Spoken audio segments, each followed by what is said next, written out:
Acción de la tarde, el interactivo que marca la diferencia en la radio. Por Palma 90.7 FM. Bien, estamos con el doctor Wilson Gómez, una persona que ha ocupado posiciones públicas de mucho nivel en República Dominicana, incluyendo juez del Tribunal Constitucional, presidente del Colegio de Abogados. De ADOMA también. De ADOMA, sí. Y es el presidente del Instituto Duartiano. Desde esa óptica, decía yo ahorita, no podemos dejar de tener a don Wilson acá sin tocar el tema haitiano, que parece, a mi modo de ver, que es el principal problema que tiene la República Dominicana.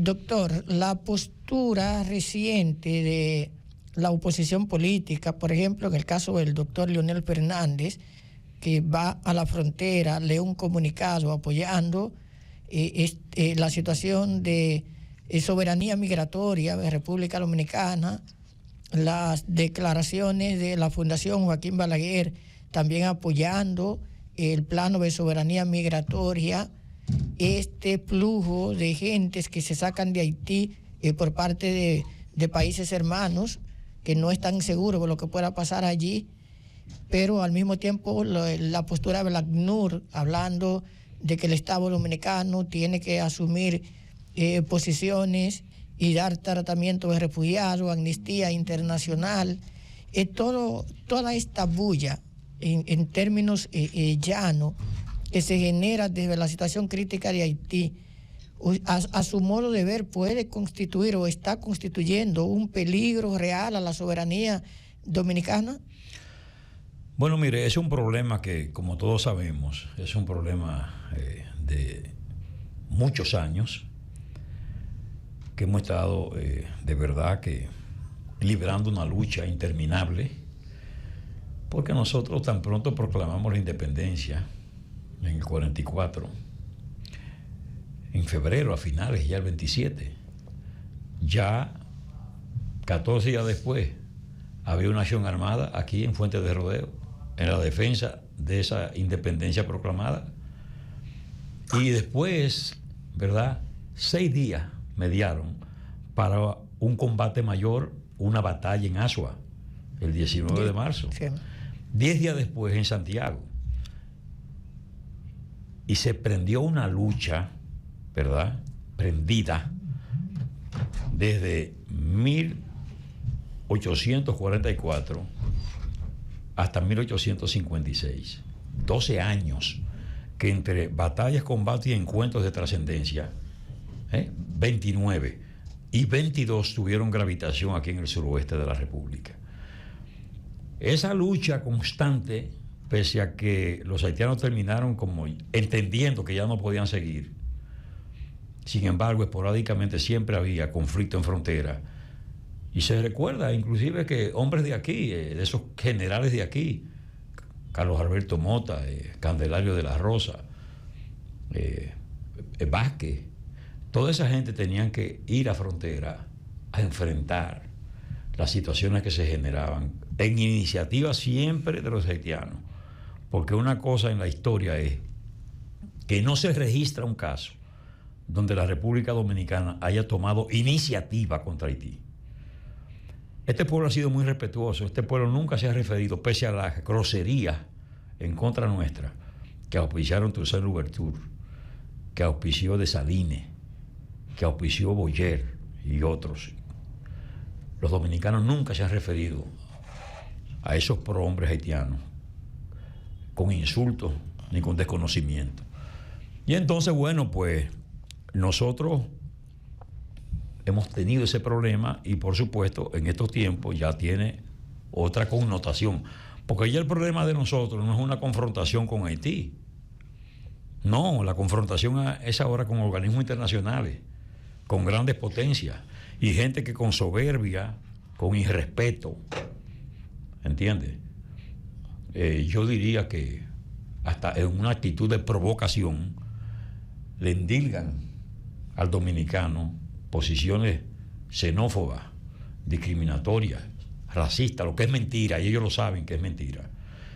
Y además quieren que el país cargue más aún su presupuesto y la carga social y política que está soportando.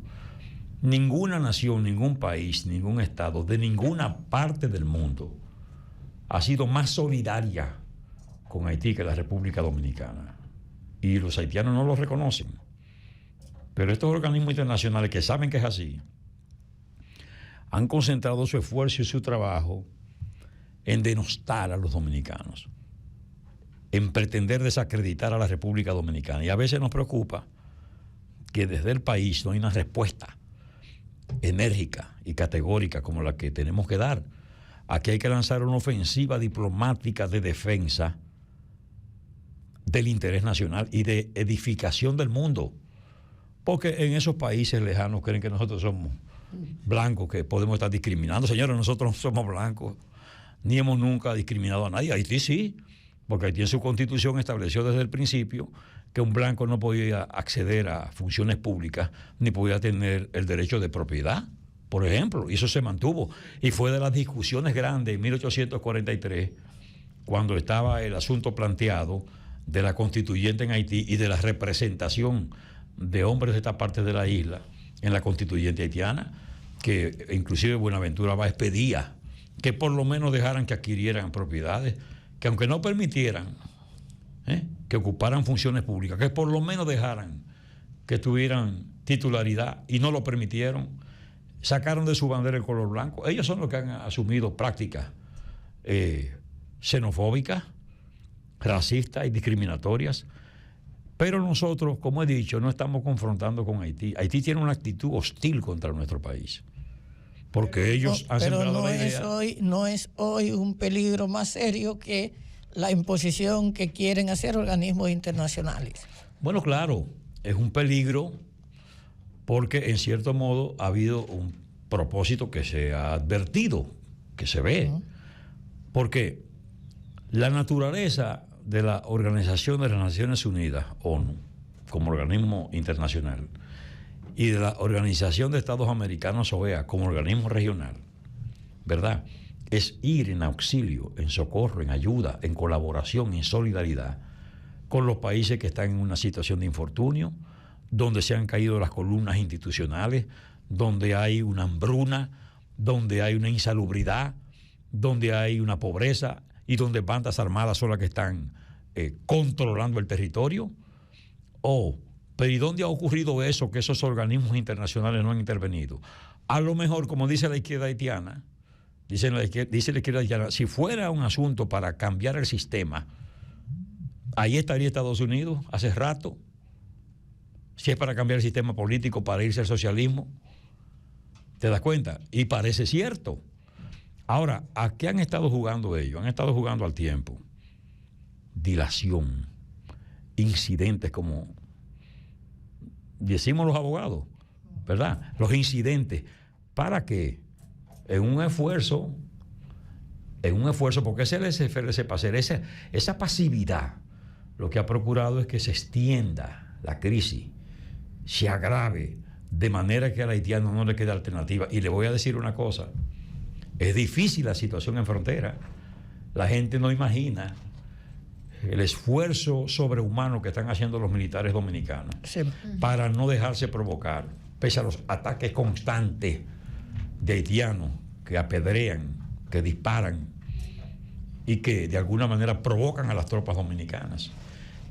En medio de todo hay un trasiego de haitianos que están burlando los controles militares, porque entre microbuses y motoristas hay una estructura que está de alguna manera burlando esos controles, pasando por detrás, inclusive por el río Coa, para burlar entonces el control que hay allá en lo que le llaman los pilones, ¿verdad?, que está el río Coa.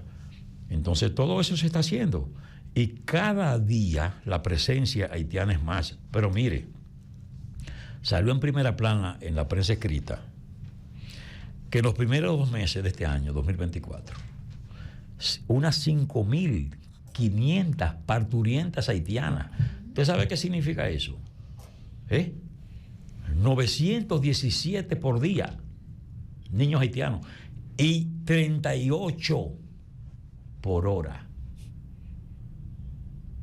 Mira a ver si eso es grave o no es grave. Es gravísimo. Hasta el punto que un candidato presidencial señala que de llegar a la presidencia pagaría a las mujeres que tienen 2 hijos para que tengan 3, a las dominicanas, porque él entiende que en el ritmo que va el crecimiento de la población haitiana y la falta de niños que nacen de las dominicanas, que se propusieron tener 2 a lo máximo, de aquí a unos años podríamos tener una mayoría haitiana en el país. Lo lindo es que eso no fue al azar, ¿eh? Porque mire, recuerden ustedes, bueno, ustedes son jóvenes, pero en mi caso recuerdo perfectamente cuando se transmitía inclusive por aquí, por Radio Barahona, que era la estación matriz y única del pueblo. Se difundía un espacio que se llamaba Hacia una nueva familia, Hacia una nueva familia. Y era un asunto de la Asociación Dominicana Pro Bienestar de la Familia, que devino en Pro Familia. Ese fue un esfuerzo de organismos internacionales de control de natalidad. Y eso se lo impusieron a la República Dominicana. Pese a que Haití tenía menos territorio y tenía más gentes, ese programa no lo llevaron a Haití. Lo impusieron aquí. Y es verdad, hasta crearon conciencia porque había una paternidad irresponsable. Había muchos hombres con muchos hijos que no mantenían. Y entonces eso ayudó un poco, pero no sabíamos que subyacía en eso un despropósito, sí, que es lo que se ha logrado. ¿Sabe quién estaba claro? El tirano Trujillo estaba claro, porque Trujillo tenía el premio Julia Molina. ¿En qué consistía?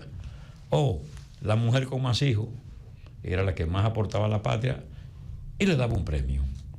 Porque él sí sabía y sí tenía conciencia que el número de habitantes podía ser determinante en confrontaciones, sí, y en el contrapeso de la isla. ¿Entiendes? Ahora la mujer nuestra, estas jóvenes, no pasan de un niño. Y otras dicen que no van a tener, ¿eh? Sí.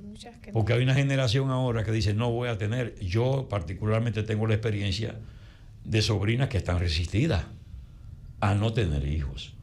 ¿Te das cuenta? La lucha de los padres es convencerlas de la conveniencia de que sí lo tengan. No necesariamente están en el país, pero tienen esa concepción. Entonces, tenemos esa realidad. Aquí no se ha improvisado nada. Como no se ha improvisado y el país no ha estado adoptando las medidas. Por ejemplo, nosotros tenemos en Pedernales, en centros de Pedernales, en lo que es el municipio cabecera, aproximadamente el 40% de niños en centros escolares, el 40% es haitiano. En otros lugares llegan al 70%. Aquí mismo en Barahona, ¿verdad? Usted tiene escuelas que tienen el 80%. Bueno. Maestros, bueno, a mí me lo han dicho, que tienen cursos que más del 80% son niños haitianos. Yo y tengo, sabe, sí, perdóneme. Sí, yo tengo también, doctor, referencia de una persona, por ejemplo, mi hija que es maestra, en el centro educativo donde ella imparte clase no hay dominicanos. Ay. Imagínese. Entonces, Educación ha estado articulando un programa especial para esos casos. No, todo lo contrario. Entonces, ¿qué pasa? Nosotros no hemos puesto en práctica ninguna política para contrarrestar la situación, es decir, todo lo contrario. Aquí se mejoró el nivel de salario de los trabajadores de la construcción, que sabemos quiénes son, los trabajadores agrícolas, que sabemos quiénes son, las domésticas crearon una estructura, ¿verdad?, que no aguantaba, que no soportaba, se le fue la mano, porque entonces familias de clase media baja, no podían sostener a una trabajadora doméstica. En medio de eso, el niño haitiano no le exigen, ¿verdad?, acta de nacimiento, al dominicano sí. Entonces, esos niños que están ilegales, irregulares, con las familias, con sus familias, entonces ahora son objeto, reciben, ¿verdad?, material didáctico, uniforme, calzado, tablet en algunos casos, desayuno, almuerzo, merienda, todo esto, y aparte de eso, 1,000 pesos por cada niño a la familia. Claro. Esos son incentivos. Yo no digo que se desproteja a un niño, pero óigame, pónganmele programas especiales que no se constituyan en incentivo, porque ¿qué usted cree que va a ser una familia haitiana que está ya atrapada, que no le garantiza ni la salud, ni la educación, ni la alimentación a esos niños? Pero aparte de eso, todos esos programas sociales que usted ve por ahí, bono luz, bono gas, tarjeta solidaridad, todas esas cosas redundan y de alguna manera impactan a familias haitianas, ¿entiende? Encima de todo esto, entonces, la cuestión de la salud. En Haití, una mujer que va a un hospital a parir tiene que pagar. Aquí no. Entonces, agencias internacionales se encargan de hacer esos tours, ¿verdad? Esos corredores para traer mujeres a parir aquí, porque esas agencias están en ese despropósito. Toda esta inacción y todo lo que está pasando está inscrito dentro del propósito fusionista, porque eso hay que decirlo. ¿Por qué no han hecho nada por ese país? Porque entienden que la solución tiene que aportarla esta parte de la ese es el programa a largo alcance. Doctor, Eusaliz tiene una inquietud, vamos a pasarla. Sí, Vidal, mira, como a Wilson le queda poco tiempo aquí, el tiempo es muy breve, yo sé que tiene otro compromiso, yo me voy a hacer un poquito el contexto de Haití para un tema global, general en este caso. Por ejemplo, el doctor Joaquín Balaguer tuvo la osadía de llevar a Santana, a Pedro Santana al Panteón Nacional. Yo digo, bueno, ahí está Antonio Duvalier, que casualmente un día como hoy, 11 de abril del 1855, es llevado al paredón y fusilado junto con un hijo. Se salvó un niño de ellos porque era menor de edad. Así es. Si no, se lo hubieran llevado también. Entonces, la pregunta es, ¿cómo cree usted que está Antonio Duvalier al ladito de Pedro Santana en ese Panteón Nacional? ¿Cuál es su apreciación en esa situación? Dígame. Mire, ese es uno de los acontecimientos y de las decisiones más desafortunadas. El problema de Santana no solo fue ese, es que el mismo 27 de febrero de 1845, en el primer aniversario de la independencia, ejecutó a María Trinidad Sánchez. Fue el primer feminicidio, ¿verdad? O uxoricidio, como decían antes. Un asesinato atroz, porque fue María Trinidad Sánchez, su hijo de crianza Andrés Sánchez, hermano de Francisco de Rosario, y 2 personas más. La pasearon por la ciudad, la sacaron de lo que es la Torre del Homenaje, la Fortaleza Osama, la pasaron frente al altar de la patria, que ahí es donde ella dice: Dios mío, cúmplase en mí tu voluntad y sálvese la República. La pasaron al cementerio de ahí de la Independencia, el viejo cementerio, y la ejecutaron. Santana, sádico, fue en horas de la tarde a ver dónde cayó. Oiga qué cosa. 4 días después de esa ejecución, entonces firma un documento donde le dice a doña Manuela Díez, la madre de Juan Pablo Duarte, y esa familia, que esa familia se había constituido en una fuente de perturbación y tenían que salir a la mayor brevedad, y le mandó el pasaporte.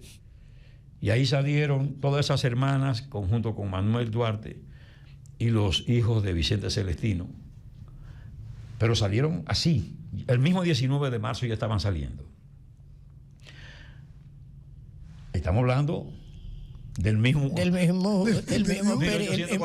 sí, de la independencia. No quedaron de esos Duarte Díez nadie aquí en el territorio. Y siguieron los asesinatos. Asesinó a los Puellos, asesinó al novio de Rosa Duarte, que era Tomás de la Concha.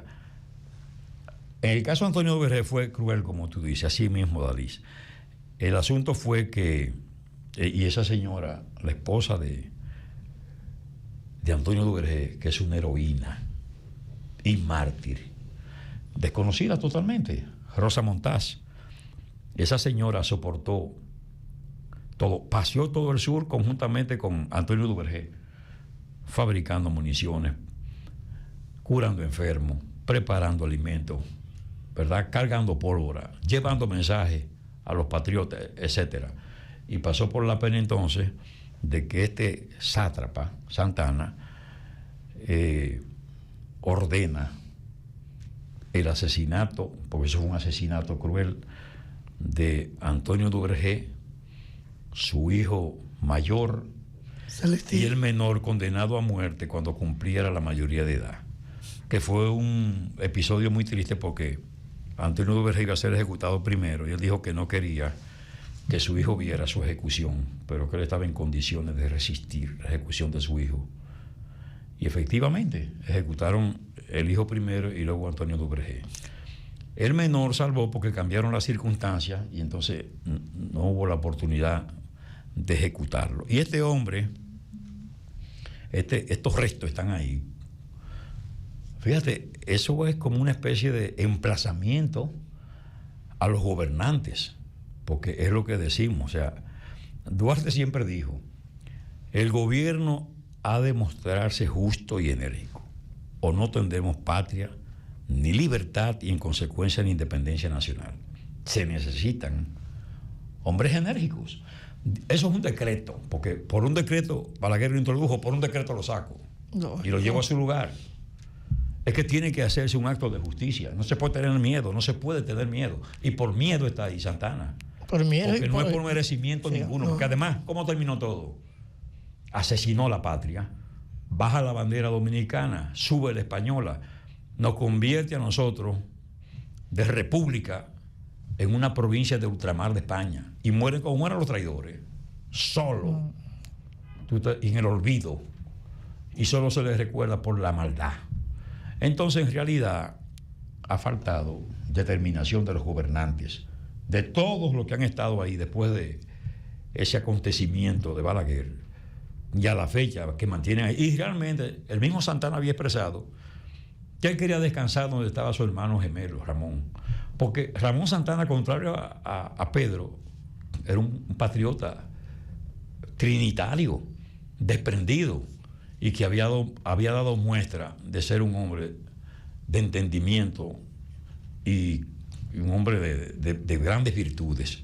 Dicen algunos historiadores que le hizo falta la presencia de Ramón porque murió de manera inesperada, y entonces Santana, que tenía ese asesor natural, dejó de tenerlo y dio rienda suelta a sus ambiciones, porque fue un ambicioso y fue un enemigo de Duarte sin lugar a dudas.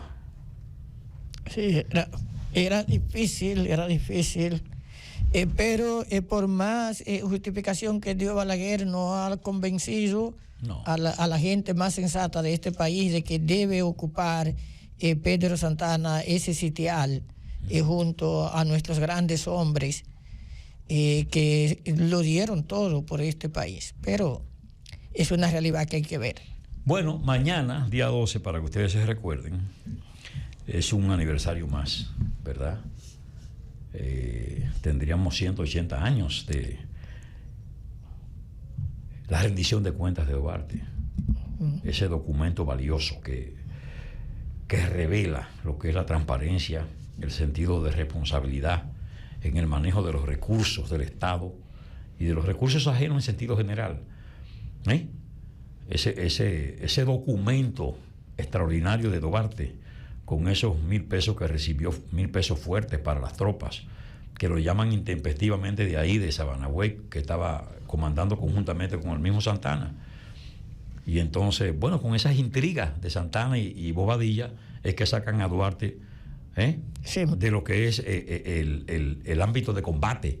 Y entonces Duarte, que había gastado 273 pesos, rinde cuenta de cómo gastó cada centavo y devuelve al fisco, a la Junta Central Gubernativa, los restantes 827 pesos. Entonces, ese ejemplo extraordinario del patricio tiene que ser siempre objeto de valoración por parte de todos los dominicanos. Bien, así. Omaira mañana está desesperada porque Omaira, don Wilson Es que está tenemos un tranquilo. compromiso. Sí, lo que vamos a hacer, porque creo que empezamos a tocar algunos temas que habrá que concluirlos en otro momento, Sí. Especialmente ese tema haitiano. Sí. Ese tema haitiano hay que verlo, esas propuestas de un tercer estado o de una fusión de los dos. Se pueden convertir en un reto para la dominicanidad, pero sabemos que el doctor Wilson Gómez tiene compromisos. Hay gente que lo está esperando, que deben estarlo oyendo, por eso no están tan desesperados. Eso no va. Así vamos. Pero vamos a permitirle un minuto a Omaira, porque Omaira está aquí y tiene prisa, pero tenemos que oírla. Sí. Bueno, solamente agradecerles. En una oportunidad estuvimos aquí y Emma nos retó a que el doctor tenía que estar más tiempo y ya casi una hora, Emma. Pero yo vendré por más tiempo. Con ustedes y agradecerles, colegas y amigos, y sobre todo la audiencia y la gente de YouTube que está en sintonía y que se han llevado este manjar de aprendizaje con el doctor, y también, por supuesto, Odalis, Carlos, Julio y Emma también, que desde luego aportando a la comunicación desde Barahona para todos. Gracias a ustedes. Ya vendremos también en una oportunidad posterior a hablar de Candelario de la Rosa. Que Sí, muy interesante. es una figura singular de la zona. Pariente de Candelario de la Rosa. Muy interesante. En empresa radiofónica, un buen técnico, Wilmin de la Rosa. Sí. Sí. Hay una canción por ahí que la vamos a dejar a la claro. Ok, Sí, muy bien. sí. Bueno, entonces. Bueno, pues gracias, de verdad, que han sido muy generosos. Gracias, Odalí. No, gracias a usted, Gracias a usted. Gracias, Comprendemos sus compromisos. Señores, Wilson Gómez es el dominicano que ha asumido el reto de mantener permanentemente a Duarte en la memoria colectiva. Yo creo que eso tiene un alto valor. Es que sin Duarte no tendríamos república, sin Duarte no tendríamos independencia, y Duarte, su ideal, está muy vinculado a lo que vamos a hacer en el futuro. Correcto. Así que muchas gracias, doctor. Usted, muy amable. Aquí siempre he abierto este espacio para que usted pueda expresarse con la libertad que siempre le ha caracterizado. Muchas gracias.